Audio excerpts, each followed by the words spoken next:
Hockey विश्व cup corona का नया वेरिएंट सामने आने की वजह से स्थगित कर दिया गया। यह टूर्नामेंट दक्षिण अफ्रीका में 5 से 16 दिसंबर तक होना था, लेकिन दक्षिण अफ्रीका में कोरोना वायरस के नए खतरे को देखते हुए अंतर्राष्ट्रीय हॉकी महासंघ और दक्षिण अफ्रीकी हॉकी संघ ने मिलकर यह फैसला लिया और टूर्नामेंट आयोजित नहीं करने का फैसला किया। टूर्नामेंट को स्थगित करते हुए सुरक्षा को पहली प्राथमिकता बताया गया। साथ ही कई देशों ने दक्षिण अफ्रीका की यात्रा पर प्रतिबंध लगा दिए। ऐसे में इस प्रतियोगिता को पहले से निर्धारित कार्यक्रम के मुताबिक आयोजित करना भी मुमकिन नहीं था।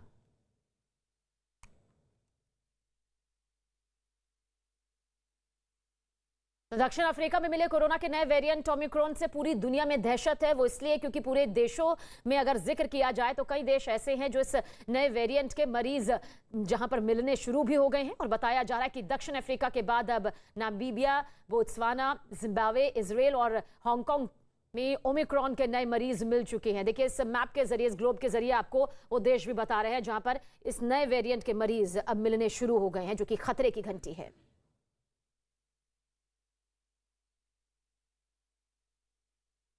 तो दक्षिण अफ्रीका के बाद इजराइल में कोरोना का नया वेरिएंट ओमिक्रॉन पाया गया, जिसके बाद इजराइल के प्रधानमंत्री ने कोरोना की वजह से देश में आपातकालीन स्थिति होने का दावा किया। हालात को देखते हुए America, Britain, Israel, France, Italy, Canada, Japan, Singapore, Saudi Arab, Brazil, Austria, Holland और जर्मनी ने दक्षिण अफ्रीका से आने वाले यात्रियों पर प्रतिबंध लगा दिया। सुरक्षा के मद्देनजर यह फैसला लिया गया है ताकि मामले बाकी देशों में आने से बचाए जा सके। तो देखिए अफ्रीकी देशों की यात्रा पर किस तरह से प्रतिबंध लगाया गया है और इसी को लेकर आज हमने देखा भी कि किस तरह से कोरोना पर प्रधानमंत्री नरेंद्र मोदी ने एक बड़ी बैठक की।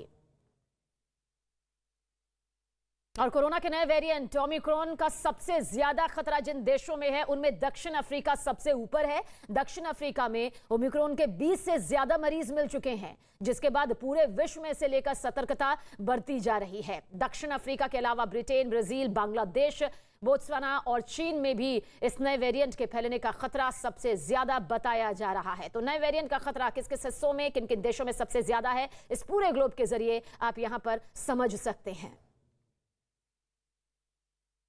तो कोरोना के नए वेरिएंट ओमिक्रॉन के बढ़ते खतरे को देखते हुए मुंबई में बाहर से आने वाले हर यात्री की स्क्रीनिंग की जाएगी। शहर की मेयर किशोरी पेडनेकर ने यह भी कहा कि दक्षिण अफ्रीका से आने वाले यात्रियों की जीनोम सीक्वेंसिंग भी की जाएगी। उनका कहना है कि क्रिसमस के मौके पर बड़ी संख्या में लोग विदेश से भारत आते हैं, ऐसे में दोबारा कोरोना ना फैले, इसे देखते हुए यह फैसला लिया गया। यही नहीं, उन्होंने लोगों से सोशल डिस्टेंसिंग बनाए रखने और मास्क लगाने की अपील की। इसी तरह गुजरात सरकार ने भी यूरोप, ब्राजील, दक्षिण अफ्रीका, बांग्लादेश और चीन समेत कई देशों से आने वाले यात्रियों के लिए एयरपोर्ट पर आरटी-पीसीआर टेस्ट जरूरी कर दिया।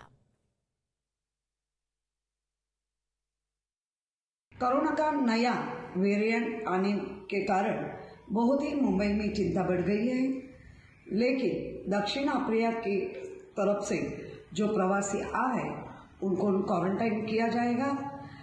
जो प्रवासी आ रहे उनको, जो दक्षिण अफ्रीका हो या दूसरे देश से आते कंट्री से, तो उनको जीनोम सीक्वेंसिंग का चेक करना पड़ेगा। उसके बाद जो हमारे देश में आते तो उनको क्वारंटाइन करके वो सब चेकिंग होने के बाद ही छोड़ा जाएगा।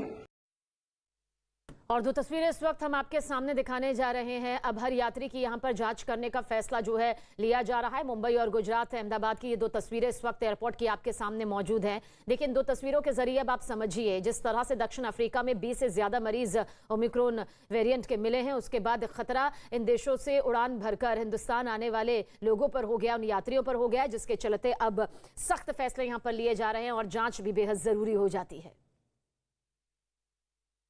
कोरोना का नया वेरिएंट सामने आने के बाद देश में भी सतर्कता बरती जा रही है। जिन इलाकों में टीकाकरण में परेशानी आ रही है वहां भी अब वैक्सीनेशन को तेज कर दिया गया है। इसके लिए तकनीक का इस्तेमाल भी किया जा रहा है। जम्मू कश्मीर में अब पहाड़ी इलाकों में ड्रोन के जरिए कोरोना वैक्सीन पहुंचाई जाएगी और इस योजना की शुरुआत केंद्रीय मंत्री डॉक्टर जितेंद्र सिंह ने की और इस काम के लिए 30 से ज्यादा ड्रोन इस्तेमाल किए जाएंगे, जिसके जरिए पहाड़ों के दूर दराज इलाकों में ड्रोन के जरिए कोरोना वैक्सीन और जरूरी दवाइयां पहुंचाने में मदद मिलेगी।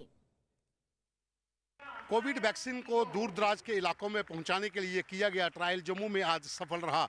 जम्मू के इस IIM इंस्टीट्यूट से जो ड्रोन था वो उड़ान भरा था, जहां से कोविड वैक्सीन लेकर, अगर आप वो देखिए स्क्रीन में, अगर आप देखें तो यहाँ पर वो ड्रोन जो है वो वहाँ पर पहुँच चुका है, जहाँ पर इसको यहाँ से भेजा गया था। लगभग 10 किलो का वेट था इस ड्रोन में, और वो 10 किलोमीटर दूर जहाँ से जाकर जो सीमावर्ती इलाका मढ़ है जम्मू का, वहाँ पर ये ड्रोन लैंड हुआ है।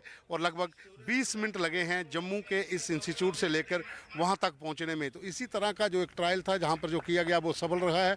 और अब जो आगे के दिन होंगे, जो आगे जो कोविड वैक्सीन पहुँचानी होगी, तो जम्मू कश्मीर में लगभग 30 के करीब ऐसे ड्रोन जो हैं वो दिए गए हैं।